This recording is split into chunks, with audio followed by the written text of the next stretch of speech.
चलो भाई जल्दी से बैठ जाओ। हेलो गाइस, कैसे हो भी सब लोग? अच्छे हो? प्रीवियस लेक्चर में हम लोगों ने इनकम टैक्स के बारे में पढ़ा था कि इनकम टैक्स क्या है। इनकम टैक्स के कुछ बैकग्राउंड्स देखा था। घर जाके रीड करा था एक भी या नहीं करा था? करा था तुम लोगों ने? करा था। सही है। तुम लोगों ने करा? नहीं करा, मेरे को पता नहीं करोगे, कभी करोगे नहीं तुम लोग। तो आज हम लोगों को क्या पढ़ना है? आज हमें कुछ पढ़ना था एक्सेप्शंस के बारे में। और एक डेफिनेशन हम लोगों की कल छूटी थी, दैट इज पर्सन की डेफिनेशन। तो आज पहले पर्सन की डेफिनेशन खत्म करते हैं और फिर आगे को हम लोग चलते हैं, ठीक है? तो चलो भी शुरू करते हैं आज का लेक्चर। सबसे पहले पर्सन। पर्सन क्या है? What do you mean by the word person? हम लोगों ने पढ़ा था कि इनकम टैक्स पर्सन के ऊपर लगता है, याद है कुछ कल के लेक्चर में? प्रीवियस? हाँ? नहीं? चलो। तो कुछ ऐसा पड़ा था कि जो इनकम टैक्स होता है वो इनकम टैक्स किसके ऊपर लगता है? पर्सन के ऊपर, टैक्सेबल पर्सन के ऊपर। तो मैंने वहां पे आपको एक वर्ड बोला था कि बेटा जो पर्सन है, पर्सन के ऊपर तो लग जाता है, लेकिन पर्सन में कौन कौन आएगा ये हम लोगों को इनकम टैक्स एक्ट ने बताया, ठीक है? तो पर्सन में क्या क्या चीजें इंक्लूड है तो देख लो जरा, पर्सन में क्या कौन आएगा। सबसे पहले इंडिविजुअल्स। इंडिविजुअल्स का मतलब होता है जो भी पर्सन आते, जैसे कि सैलरीड पर्सन हो गए, सोल प्रोपराइटर हो गए, टीचर्स हो गए, ठीक है ना, एक्सेट्रा। तो इंडिविजुअल्स, इंडिविजुअल मतलब हम लोग सारे कवर्ड है पर्सन की डेफिनेशन में, नेचुरल पर्सन जो आते हैं। फिर आता है H U F. H U F का मतलब होता है बेटा हिंदू अनडिवाइडेड फैमिली। तो हिंदू अनडिवाइडेड फैमिली के ऊपर भी इनकम टैक्स कैलकुलेट होता है, पता है आपको? उसको भी टैक्स देना पड़ता है, ठीक है? उसके बाद में क्या आता है? कंपनी। कंपनी को भी पर्सन बोला गया, आपने पढ़ा होगा कंपनीज एक्ट में, ठीक है? कंपनीज एक्ट पता है, कंपनी लॉ। तो कंपनीज एक्ट में पढ़ा होगा कि company is also artificial person, ठीक है? तो कंपनी के ऊपर भी क्या लगता है आपका? इनकम टैक्स लगता है। फिर फर्म। फर्म का मतलब क्या था? पार्टनरशिप फर्म हो गया आपकी, उसके ऊपर भी लगता है। AOP, BOI. अच्छा, इसका डिफरेंस ना मोस्ट ऑफ द स्टूडेंट को, मोस्ट ऑफ द क्या मैं बोलता हूँ 90% को ना, आपको एओपी और बीओआई का मतलब नहीं पता होगा। पता है आपको एओपी का मतलब क्या होता है? Association of person. पता है? पता है तेरे को क्या होता है एसोसिएशन ऑफ पर्सन? तो मेरे को भी पता है, apart from the full form. पता है किसी को भी? नहीं? तो एओपी का मतलब क्या होता है पता? AOP, association of person. Association का मतलब क्या होता है? जब दो या दो से ज्यादा लोग, ठीक है, दो या दो से ज्यादा लोग मिल जाते हैं, लेकिन यहाँ पे वर्ड पता क्या है? यहाँ पे वर्ड है पर्सन। क्या वर्ड है? पर्सन। यहाँ पे वर्ड क्या यूज करा गया? पर्सन यूज करा गया, ठीक है? यहाँ पे वर्ड पर्सन यूज करा गया। और यहाँ पे इन्होंने बोला बॉडी ऑफ इंडिविजुअल। क्या यूज करा गया यहाँ पे? Word individual. दोनों में फर्क है बेटा। Association of person. अब आप लोगों ने पर्सन की डेफिनेशन पढ़ी है, ये पर्सन की डेफिनेशन पढ़ा रहा हूँ मैं तुम लोगों को।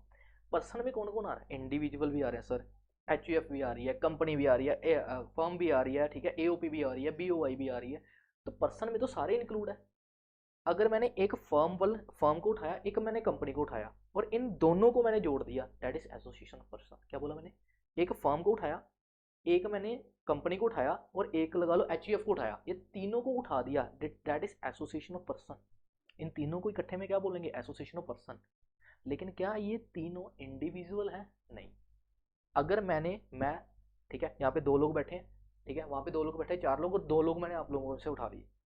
तो अगर हम लोग छह लोगों की बात करो, दो चार छह लोगों की बात करो, तो that are called as body of individual. सभी को इंडिविजुअल, जो इंडिविजुअल की बात करता है, बॉडी ऑफ इंडिविजुअल मतलब कि जब चार पांच लोग इकट्ठे होके एक पर्सन बन जाता है, that is body of individual. यहाँ पे इंडिविजुअल की बात करेगी है, वहां पे एसोसिएशन ऑफ पर्सन की बात करिए, और पर्सन में बहुत कुछ इंक्लूड होता है। ये आप लोगों को काफी लोगों को इन दोनों के डिफरेंस के बारे में नहीं पता होगा, बड़ी बार पढ़ा होगा आप लोगों ने, लेकिन इसके डिफरेंस के बारे में नहीं पता होगा कि एसोसिएशन ऑफ पर्सन और बॉडी ऑफ इंडिविजुअल में क्या फर्क होता है। बॉडी ऑफ इंडिविजुअल मतलब कि जिन सभी पर्सन को हम लोग एक ही बोल रहे हैं, लेकिन वो सारे पर्सन उसमें जो है वो इंडिविजुअल्स है, that is body of individual. और एसोसिएशन ऑफ पर्सन का मतलब क्या होता है कि जब हम लोग, एक फर्म होगी, एक कंपनी होगी, या फिर एक एच हो गया, एक इंडिविजुअल हो गया, ऐसे लोगों को हम लोग बुलाते हैं इकट्ठे, एसोसिएशन ऑफ पर्सन। और जब अकेले इंडिविजुअल्स को इकट्ठे बुलाना हो, that is body of individuals, ठीक है? फिर आता है लोकल अथॉरिटी। लोकल अथॉरिटी का मतलब होता है कि जो भी आपकी लोकेलिटी में बनाई है, ठीक है, जो भी आपकी गवर्नमेंट ने बना के दी है, ठीक है, दैट इज लोकल अथॉरिटी। फिर उसके बाद में आता है artificial judicial person. Artificial judicial person मतलब जो आर्टिफिशियली क्रिएट करा गया, जो लॉ ने क्रिएट करके दिया है, मतलब in the eyes of law, जिसको पर्सन की तरीके से ट्रीट किया जाता है, जो जुडिशियरी जिसको पर्सन मानती है, जो ऊपर के किसी पॉइंट में कवर नहीं है, दैट इज आर्टिफिशियल जुडिशियल। तो इन सभी को पर्सन बोलते हैं, और इन सभी के ऊपर इनकम टैक्स एप्लीकेबल हो जाता है, समझे? तो आज पर्सन की डेफिनेशन कवर करनी थी, तो एसोसिएशन ऑफ पर्सन, पर्सन मतलब इंडिविजुअल्स, फर्म, कंपनी, बीओआई, ठीक है, एओपी और अपना आर्टिफिशियल जुडिशियल पर्सन, इन सभी को क्या बोला जाता है? पर्सन बोला जाता है। Done guys. और आज का जो टॉपिक है, exception to the general rule. Exception to the general rule, ठीक है। तो exception to the general rule क्या है sir? Exception to the general rule क्या है? Exception to the general rule का मतलब बेटा, पिछले लेक्चर में हम लोगों ने ये पढ़ा था कि इनकम के ऊपर टैक्स कब देते हैं, मेरे को बताओ। इनकम कब कमाई जाती है? अभी कौन से साल में इनकम कमाते हैं? प्रीवियस ईयर में, ठीक है। कौन से साल में टैक्स पे करते हैं? असेसमेंट ईयर, ठीक है। चलो ये तो पता लग गया। अच्छा, ये बात हम लोगों ने कल पढ़ी थी कि प्रीवियस ईयर की इनकम पे टैक्स हम लोग असेसमेंट ईयर में देते हैं, पक्की बात है। लेकिन कुछ ऐसे केसेस हैं, कुछ ऐसे केसेस हैं जिसमें प्रीवियस ईयर की इनकम पर प्रीवियस ईयर में ही टैक्स देना पड़ेगा। That is exception to the, कि वैसे नॉर्मली प्रीवियस ईयर की इनकम पे मैं टैक्स इस साल दूंगा, मतलब असेसमेंट ईयर में दूंगा, लेकिन कुछ ऐसी इनकम है जिसमें प्रीवियस ईयर में ही टैक्स पे करना होता है, असेसमेंट ईयर में नहीं। अब सर वो कौन कौन सी ऐसी इनकम है, कौन सी ऐसी इनकम है जिसमें प्रीवियस ईयर में ही टैक्स पे करना होता है, असेसमेंट ईयर में नहीं पे करना होता? तो बेटा 5 ऐसे पॉइंट्स हैं जहां पे तुम लोग प्रीवियस ईयर की इनकम पर प्रीवियस ईयर में ही टैक्स पे करते हो, वहां पे आप असेसमेंट ईयर का वेट नहीं करते, ठीक है। तो सबसे इंपॉर्टेंट मेरे को जो लगता है, पहले चैप्टर में सबसे इंपॉर्टेंट मेरे को लगता है ये एक्सेप्शन। और मैं आपको बोलता हूँ कि अगर तुम्हें एक्सेप्शन नहीं भी आए तब भी तुम इसको कहीं ना कहीं पे तो लिख के आना, क्योंकि एग्जामिनर के ऊपर ना एक अच्छा इफेक्ट डालता है कि इस पर्सन ने पढ़ा है। एक्सेप्शन टू द जनरल, मतलब जहां पे तुम लोग प्रीवियस ईयर का वेट नहीं करोगे, क्या करोगे? असेसमेंट ईयर का वेट नहीं करोगे, क्या करोगे? प्रीवियस ईयर की इनकम पर प्रीवियस ईयर में टैक्स दोगे। मतलब जो काम तुम लोगों ने करे हैं, जो कांड तुम लोगों ने जब करे हैं, उसकी सजा तभी मिलेगी, आगे आकर नहीं मिल, जिसको तो आजकल तुम लोगों ने सुना होगा ना, नया कर्मा, कर्मा बोलते हो, ठीक है। कि अगर आज तुमने ऐसा करा तो आने वाले टाइम में तुम्हारे साथ ऐसा होगा, तो वैसा नहीं करना। अगर आज गलत करोगे तो आज ही तुम्हें उसकी सजा मिलेगी। That is exception to the general rule. Previous year की इनकम पर प्रीवियस ईयर में ही टैक्स देगा, ठीक है। अब वो कौन कौन सी ऐसी इनकम है जिसके ऊपर आपको प्रीवियस ईयर में रह के प्रीवियस ईयर में ही टैक्स पे करना पड़ता है, ठीक है। तो चेक करते हैं आखिर कौन कौन सी ऐसी हैं। आज ना मेरे को एक ना कॉल आया, तुमने बात बताऊँ। मेरा स्टूडेंट था एक, ठीक है, मेरा स्टूडेंट था एक, वो अब बाहर चला गया हुआ है, क्या मतलब ऑस्ट्रेलिया में है, बस उसको कॉल आया हुआ है। तो मेरे को ना उसने ना बड़ी अजीबोगरीब चीज़, अब मैं उसको अजीबोगरीब बोलूँ, मेरे को समझ नहीं आ रहा। तो मैं एक चीज़ दिखाता हूँ, मेरे को समझ में नहीं आया कि वो क्या है। मेरे को बोलता कि भैया मेरे को ना ये खरीदना है, मेरा ना सपना है शुरू से, एक पेट है, वो खरीदना है। मेरे को समझ में नहीं आया कि ये क्या है। देखो ज़रा तुम लोगों को समझ में आता है कि ये क्या है। इसका नाम है कैपीबारा। मेरे को बोलता कि भैया मेरे को ना ये खरीदना है और मेरे को इससे बड़ा प्यार है। मैं कहा यार मेरे को ये नहीं समझ आया कि ये है क्या आखिर। ना तो ये गिलहरी लग रही मेरे को, ना कुछ लग रहा है कि आखिर ये है क्या। देखा तुम लोगों ने कभी? अगर पठान ये पठानकोट में आ जाए ना, तबाही मच जाए कि ये है क्या चीज़ है। ये देखो, तो मेरे को बोलता कि मैंने ना ये खरीदना है। तो मैं कहा इससे अच्छा तू कुछ और खरीद ले। हाँ, क्या चीज़ खरीदी है। नाम भी बड़ा अच्छा इसका, इसका नाम कैपीबारा। पता नहीं क्या प्यार है उसको इससे। चलो बैक टू द टॉपिक। अब मैं उसको बोल रहा था, अब वो बाहर चला गया हुआ, ठीक है। तो उसका बाहर, हाँ तो वो बाहर चला गया हुआ है ना। तो बाहर जाके मेरे को बोल रहा है कि मेरे को ये चीज़ खरीदनी है। मैं कहता हूँ अपनी इनकम कहीं अच्छी जगह पे स्पेंड करिए, कहाँ किसके ऊपर स्पेंड करनी है। कहता नहीं मेरे को ये खरीदना है। और जब वो यहाँ पे था तब भी इसके बड़े चर्चे थे उसके कि मेरे को यही चाहिए यहाँ पे भी। तो आज की एग्जांपल उसके ऊपर लेते हैं कि वो बाहर चला गया हुआ है। तो वो हमारे लिए क्या है? एनआर। अच्छा, उसको एनआर बोलेंगे या एनआरआई? आपको पता है एनआर और एनआरआई में क्या फर्क है? एनआर का मतलब होता है नॉन रेजिडेंट, ऐसा पर्सन जो इंडिया में रहता ही नहीं, दैट इज एनआर। और हु इज एनआरआई पता है? नॉन रेजिडेंट इंडी, क्या कहते हैं, इंडियन बोलते हैं, नॉन रेजिडेंट इंडियन, ठीक है ना। जो बंदा इंडिया में था वो बाहर चला जाए, दैट इज एनआरआई, अगर उसको बाहर की पीआर मिल जाए तो। और जो बंदा शुरू से बाहर रह रहा है दैट इज एनआर, ठीक है। तो ये दोनों का फर्क होता है। अब एनआर की एग्जांपल लेते हैं हम लोग कि एनआर का मतलब है नॉन रेजिडेंट। नॉन रेजिडेंट का मतलब होता है ऐसा पर्सन जो इंडिया का है नहीं। चलो उसका नाम हम लोग रख देते हैं, ठीक है, निक जोनस। क्या नाम है? निक जोनस, ठीक है। तो निक जोनस जो है वो कहाँ का है? बाहर का है। निक जोनस कहाँ का है? बाहर का है। तो अब बाहर के बंदे ने अगर इंडिया में शिपिंग बिजनेस करा है, कौन सा बिजनेस करा है? शिपिंग बिजनेस करा है। शिपिंग बिजनेस करा है। कौन सा बिजनेस करा है? शिपिंग बिजनेस करा है। और वो शिपिंग बिजनेस से कोई इनकम कमा रहा है, मतलब बाहर के जो निक जोनस साहब हैं उन्होंने बाहर से क्या करी, शिप चलाई और शिपिंग बिजनेस करते हैं वो इंडिया में, ठीक है, शिपिंग बिजनेस करते हैं। और शिपिंग करने से उनकी जो भी इनकम आ रही है, ठीक है, जो भी इनकम वो कमाएंगे उसके ऊपर जो टैक्स पे करना है उनको, वो प्रीवियस ईयर में पे करना है, ना कि असेसमेंट ईयर में। समझ आ रही है क्या कह रहा हूँ? अब यहाँ पे पढ़ते हैं क्या लिखा हुआ है। In case of non resident shipping company earn income by way of carrying passenger. अगर वो पैसेंजर को कैरी कर रहे हैं, लाइफ स्टॉक का मतलब होता है जो भी एनिमल्स में, जैसे जैसे घोड़े, ठीक है ना, घोड़े हो गए, ठीक है, उसके बाद में काउस वगैरह इधर उधर जा रहे हैं, ठीक है ना, या किसी भी तरीके से, मतलब आप एनिमल्स को, लाइफ स्टॉक्स उनको बोलते हैं, ठीक है, एसेट्स बन जाते हैं जो जिनके थ्रू हम लोग डेयरी फार्मिंग का काम करते हैं, वो भी आपके लाइफ स्टॉक्स में आ जाते हैं। तो पैसेंजर हो गए, लाइफ स्टॉक्स हो गए, ठीक है। मेल, मेल मतलब जो भी सामान आपका इधर उधर से जा रहा है, ठीक है, मेल ऑर्डर जो बोलते हो आप लोग, या गुड्स लोड करके इंडिया से, इंडिया की पोर्ट पे आ रहे हैं और बाहर की कंपनी जो है वो इसका काम कर रही है, and no representative in India, ठीक है, और उस बंदे का इंडिया में कोई भी रिप्रेजेंटेटिव नहीं है, मतलब निक जोनस जी का इंडिया में कोई रिप्रेजेंटेटिव नहीं है, तो उनको क्या करना पड़ेगा, उनको टैक्स पे करना पड़ेगा उसी साल में, ठीक है, प्रीवियस ईयर में, प्रीवियस ईयर की इनकम पर टैक्स पे करना पड़ेगा, ठीक है, ठीक है, बिफोर लिविंग द पोर्ट। तो पोर्ट छोड़ने से पहले, मतलब बाहर की कोई शिप है वो इंडिया में आ रही है, इंडिया में आके वो सामान उतार रही है, और सामान उतारने से वो इनकम कमाएगी, उतनी देर तक वो इंडिया के पोर्ट से लीव नहीं करेगी जब तक वो इनकम टैक्स पे ना कर दे। तो मतलब इन्होंने ये बोला कि हम तुम्हारे लिए वेट नहीं करेंगे। अरे भाई तुम एनआर हो, तुम बाहर की कंट्री में रह रहे हो, तुम लोग इंडिया में आओगे, सामान उतार के फिर निकल जाओगे, तो हम लोग तुमसे इनकम कब लेंगे? तो असेसमेंट ईयर तक का हम लोग वेट नहीं कर सकते। हम लोग क्या करेंगे, हम प्रीवियस ईयर की इनकम पर प्रीवियस ईयर में टैक्स कैलकुलेट कर देंगे, और प्रीवियस ईयर की इनकम पर प्रीवियस ईयर ही क्या करेंगे, टैक्स ले लेंगे। तो पहला पॉइंट कौन सा है? एनआर का पॉइंट है बेटा। कोई एनआर है, कोई शिपिंग बिजनेस कर रहा है, जिसकी शिपिंग बिजनेस से इनकम जनरेट हो रही है, वो शिपिंग बिजनेस के ऊपर प्रीवियस ईयर में ही टैक्स पे करेगा। That is first point. Easy. चले आगे। दूसरा, अब पर्सन लिविंग इंडिया परमानेंटली, जैसे मैंने एग्जांपल दी, उसका नाम था गुरजोत, स्टूडेंट का नाम था, ठीक है, वो कैपीबारा वाला, ठीक है, तो उसका नाम था गुरजोत। अब ये उसके उसके ऊपर पॉइंट आ रहा है ये कि पर्सन लिविंग इंडिया परमानेंटली। अब वो उसने क्या करा, वो ना इंडिया से जा रहा था, ठीक है, अब वो पक्का क्या हो गया, ऑस्ट्रेलियन, ठीक है ना, तो ऑस्ट्रेलिया में चला गया वो। अब वो जब इंडिया छोड़ के जा रहा था, तो गवर्नमेंट ऑफ इंडिया को पता था कि भाई तुम बताइए, बता कि कब तक के लिए जा रहा है, टूरिस्ट वीजे पे जा रहा है, या फिर ऐसे घूमने जा रहा है, या फिर पढ़ाई के लिए जा रहा है, या परमानेंटली जा रहा है। तो आपको पता, पूरी फाइल तैयार होती है, भाषण में बताया जाता है, पर्पस बताया जाता है कि किस पर्पस के लिए मैं बाहर जा रहा हूँ। तब उसने बताया कि मैं इंडिया छोड़ के जा रहा हूँ, अब मैंने बाहर ही सेटल होना, बाहर ही मैरिज करनी है, बाहर ही बच्चे बच्चे वगैरह पैदा करने और बाहर ही रहना है।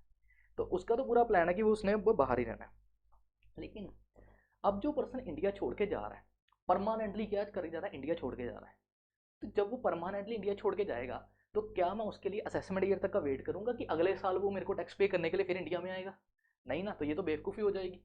तो इसलिए उसके ऊपर तो वैसे भी भरोसा नहीं था गवर्नमेंट को, है ना, तो उसने, गवर्नमेंट ने क्या बोला, गवर्नमेंट मेरी बात सुन, गवर्नमेंट ने उसको बोला मेरी बात सुन, तो वो इंडिया छोड़ने से पहले मेरे को टैक्स दे के जा। तो उसने बोला कि मैंने तो पढ़ा था, उसने बोला मैंने तो पढ़ा था कि गवर्नमेंट जो टैक्स है वो तो असेसमेंट ईयर में पे करना है। कहता है हाँ असेसमेंट ईयर में पे करना है, लेकिन वो नॉर्मल लोगों के लिए है। अगर कोई पर्सन इंडिया को परमानेंटली लीव कर रहा है, ठीक है, तो उस पर्सन को उसकी इनकम के ऊपर उसी वक्त टैक्स पे करके जाना पड़ेगा, मतलब प्रीवियस ईयर की इनकम पर प्रीवियस ईयर ही टैक्स पे करना पड़ेगा। डन। तो अगर कोई पर्सन इंडिया छोड़ के बाहर जा रहा है, तो उसको प्रीवियस ईयर की इनकम पर प्रीवियस ईयर टैक्स पे करना पड़ेगा, ठीक है। तो पहला पॉइंट था कि अगर कोई एनआर शिपिंग बिजनेस करने के लिए इंडिया में आ रहा है और वो प्रीवियस ईयर की इनकम पर प्रीवियस ईयर टैक्स पे करेगा। दूसरा, अगर कोई इंडियन इंडिया छोड़ के परमानेंटली बाहर जा रहा है, क्या वर्ड यूज करा मैंने, परमानेंटली, बेटा अगर वो टेम्पररी पीरियड के लिए बाहर जाएगा, अगर वो बाहर गया और कैपिबारा लेके फिर वापस आ गया, तो उसको टैक्स नहीं देना है, क्योंकि उसको फिर असेसमेंट ईयर में टैक्स देना पड़ेगा। लेकिन अगर उसको बाहर की इनकम परमानेंटली छोड़ के बाहर जा रहा है, तो उसको उस इनकम के ऊपर उसी वक्त टैक्स पे करके जाना पड़ेगा, क्योंकि वो इंडिया को परमानेंटली क्या कर रहा है, छोड़ रहा है। तो हम लोग इतना वेट नहीं करेंगे कि वो फिर से असेसमेंट ईयर में टैक्स पे करेगा, तो उसको उसी साल में क्या करना पड़ेगा, टैक्स पे करना पड़ेगा। डन गाइस, समझ आ रहा भाई? ठीक है, चलें थर्ड पॉइंट। थर्ड पॉइंट में है एओपी और बीओआई, जो आप लोगों ने दोनों ऊपर पॉइंट पढ़े थे ना पर्सन की डेफिनेशन में। तो कहते हैं एओपी या बीओआई किसी स्पेसिफिक पीरियड, लिमिटेड पीरियड या फिर स्पेसिफिक पीरियड, ठीक है, लिमिटेड पीरियड या फिर स्पेसिफिक पीरियड, ठीक है, लिमिटेड पीरियड या फिर किस कौन से स्पेसिफिक पीरियड के लिए अगर कोई एओपी या फिर बीओआई बनी है, तो उस चीज़ को जब वो लिमिटेड पीरियड खत्म हो जाएगा तो उनको अपनी इनकम पर उसी वक्त क्या करना पड़ेगा, टैक्स पे करना पड़ेगा। समझ आ रहा है या नहीं? ठीक है भाई। तो अगर कोई एओपी या फिर कोई बीओआई बनी है जो अपनी किसी स्पेसिफिक पर्पस के लिए बनी है और लिमिटेड पीरियड के लिए बनी है, तो जब उनका लिमिटेड पीरियड, वो टाइम पीरियड खत्म हो जाएगा, उस टाइम पे पीरियड के बाद में उसको अपनी इनकम के ऊपर उसी वक्त टैक्स पे करना पड़ेगा। तो फॉर एग्जांपल जैसे हम लोगों ने एओपी बीओआई बनाया, ठीक है, किसी तस्वीर से हम लोगों ने सोचा कि अभी अभी क्या करते हैं, अभी अभी नवरात्रे चल रहे हैं, ठीक है, नवरात्रे चल रहे हैं, तो हम लोग क्या करेंगे, वो जो नवरात्रे का सामान नहीं होता, जो क्या कहते हैं व्रत में सामान यूज़ करते हैं, ठीक है, वो लड्डू होते हैं, ठीक है, और चिप्स के पैकेट्स हो गए, तो हम लोगों ने सोचा कि चलो हम 5-6 लोग इकट्ठे होते हैं और क्या करते हैं, इसका बिजनेस करते हैं, ठीक है। तो हम लोग क्या करेंगे, इसका बिजनेस करेंगे, तो ये सामान हम लोग बेचेंगे, ठीक है, नवरात्रि। तो नवरात्रि में जब हम लोगों ने बेचा, तो नवरात्रि किया स्पेसिफिक टाइम पीरियड के लिए, ठीक है, 9 दिन के लिए आई है, तो 9 दिनों के लिए हम लोगों ने क्या करा, उस बिजनेस को करने के लिए हम लोगों ने एओपी बनाया, ठीक है। तो अब एओपी जो स्पेसिफिक टाइम पीरियड के लिए बनी है, तो जैसे नवरात्रि खत्म हो जाएगी हमारा पर्पस भी कंप्लीट हो जाएगा, और जब हमारा पर्पस कंप्लीट होगा हमें उसी वक्त अपनी इनकम पर टैक्स पे करना होगा, जब लिमिटेड पीरियड खत्म हो जाएगा तब हमें टैक्स पे करना है। तो अगर कोई एओपी या कोई बीओआई किसी स्पेसिफिक टाइम पीरियड के लिए बनी है, तो स्पेसिफिक टाइम पीरियड खत्म होने के दौरान ही हमें अपना टैक्स पे करना पड़ेगा, उसके लिए हमें असेसमेंट ईयर का वेट नहीं करना। ठीक है बेटा। फोर्थ पॉइंट, फोर्थ पॉइंट है in case of person transfer is asset to avoid the tax. अब ये पॉइंट बड़ा मजेदार है, देखते हैं इन्होंने क्या लिखा हुआ है। If the income tax officer has a reason to believe that a person is likely to sell, transfer, dispose of, or part any of his asset with the intention to avoid payment of any tax liability, may commence proceeding to the assessee income between the period expiry last previous year and the date of commencement of the proceeding। Read करो जरा इसको, देखते हैं तुम्हारी pronunciation किस तरीके की है। रीड करो जरा, पॉइंट बड़ा मजेदार है, करो जरा रीड करो उसको।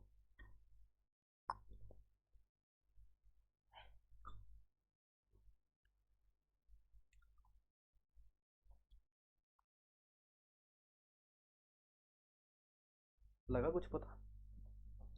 लगा भी तुम लोगों को कुछ पता?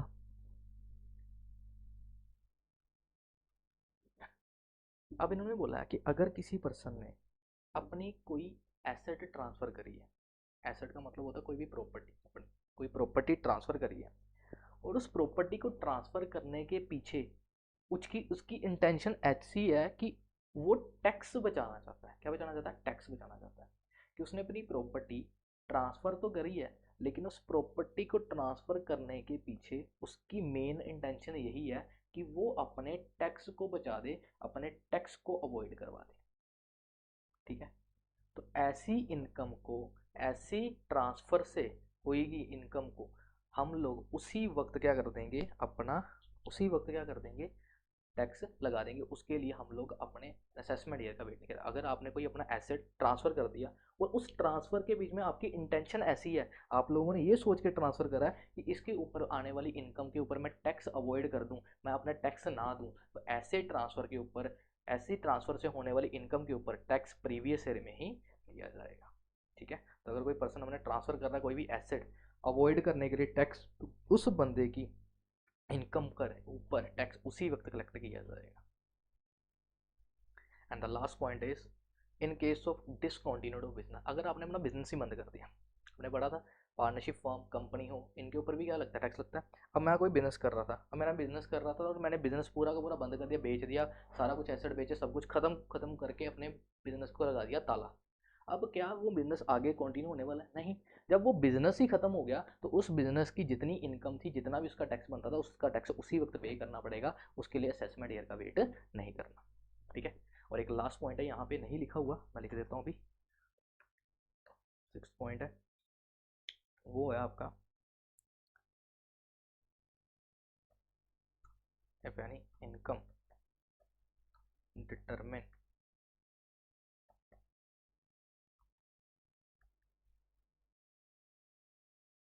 Bye assessing officer.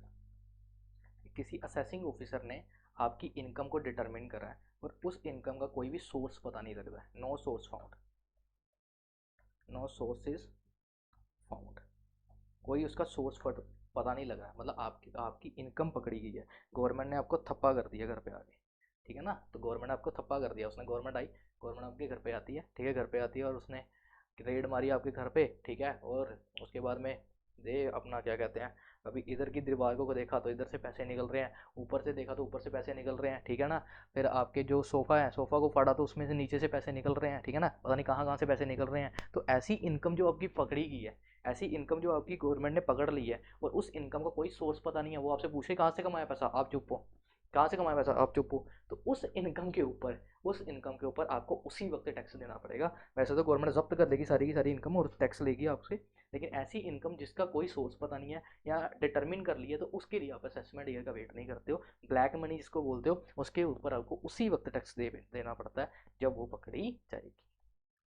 तो ये 6 पॉइंट थे जो हमें कवर करने थे, exception to the general rule. 6 point है बेटा, 6 पॉइंट याद हुए किसी को, याद हुए 6 पॉइंट किसी को, कौन कौन से थे, याद करो, रिपीट करने की कोशिश करो, कौन कौन से थे। एक तो था कि बाहर का कोई एनआर है, कौन सा बिजनेस कर रहा है, शिपिंग बिजनेस कर रहा है, और शिपिंग बिजनेस करके वो इंडिया में शिपिंग कर रहा है, पोर्ट को छोड़ने से पहले उसको क्या करना पड़ेगा, अपना इनकम टैक्स पे करना पड़ेगा, ठीक है। दूसरा कौन सा था, अगर कोई बंदा, कैपिबारा वाला कौन था वो, अगर कोई पर्सन इंडिया छोड़ के परमानेंटली तरीके से बाहर जा रहा है, बेटा टेम्परेरी नहीं है, कौन सा पीरियड है, परमानेंटली तरीके से बाहर जा रहा है, उस पर्सन को उसी वक्त टैक्स पे करके जाना पड़ेगा। थर्ड पॉइंट कौन सा था, एओपी या बीओआई बनी है किसी लिमिटेड पीरियड के लिए और लिमिटेड पीरियड खत्म हो गया तुम लोगों का, तो तुम्हें उसी वक्त टैक्स पे करना पड़ेगा। फोर्थ पॉइंट कौन सा था, फोर्थ पॉइंट फोर्थ पॉइंट कौन सा था, फोर्थ पॉइंट देखो, अगर आपने कोई ट्रांसफर करी है एसेट, ठीक है, अपना कोई एसेट ट्रांसफर कर दिया और क्या पर्पस है तुम्हारा, पीछे टैक्स अवॉइड करने का, चोर हो तुम लोग, टैक्स अवॉइड करते हो, तो टैक्स अवॉइड करने के लिए तो आप लोगों ने ट्रांसफर करी है, तो उस ट्रांसफर के ऊपर भी आने वाली जितनी इनकम होगी उसके ऊपर टैक्स उसी वक्त देना है। और फिर कौन सा पड़ा, और कौन सा रह गया फिफ्थ पॉइंट, कौन सा, अगर आपने बिजनेस ही खत्म कर दिया, बिजनेस ही बंद कर दिया, और लास्ट में जो मैंने लिखवाया वो कौन सा, ब्लैक मनी वाला, कि अगर आपकी इनकम पकड़ी है और उस इनकम का कोई सोर्स अवेलेबल नहीं है, तो उस सोर्स के ऊपर ना अवेलेबल होने के कारण जो भी आपको टैक्स देना पड़ेगा वो कहाँ पे आएगा, आपका यहाँ पे, ठीक है। तो ये 6 पॉइंट है जहाँ पे आपको एक्सेप्शन लगती है जनरल रूल में कि आपको इनकम टैक्स पे करना पड़ेगा उसी साल में जब आपने इनकम कमाई, आपको असेसमेंट ईयर का वेट नहीं करना, ठीक है भाई। अब ये अकेला क्वेश्चन तुम्हें नहीं आएगा exception to the general rule, ये आपको मिक्स हो के आएगा, अगर नहीं आएगा तो तुम लोग इसको लिख के आना, क्योंकि कहीं ना कहीं लिखने का मौका तुम्हें एग्जाम में मिलेगा। बाकी का कल जो क्वेश्चन में पढ़ा था हम लोगों ने इनकम टैक्स के बारे में कि इनकम टैक्स क्या है, उसको रीड आउट करो अच्छे से, ठीक है, इसके नोट्स भी आपको मिल जाएंगे। अच्छा ये जो नोट्स हैं, ठीक है, इसके भी एक ही जगह पे आपको ये सारा का सारा कंटेंट मिल जाएगा, या तो इसको प्रिंट करवाना तो बेटा प्रिंट करवा लो, ठीक है, जिसके पास टाइम नहीं है ज़्यादा लिखने का वो प्रिंट करवा लो, और अगर कोई बंदा लिख सकता तो वो लिख ले, ज़्यादा बढ़िया, ठीक है, कि जैसे आपको अच्छा लगे वैसे करते रहो और पढ़ते रहो, आगे बढ़ते रहो। फिर मिलेंगे नेक्स्ट सेशन में, तब तक के लिए sayonara, tata bye bye, take care, फिर मिलते हैं।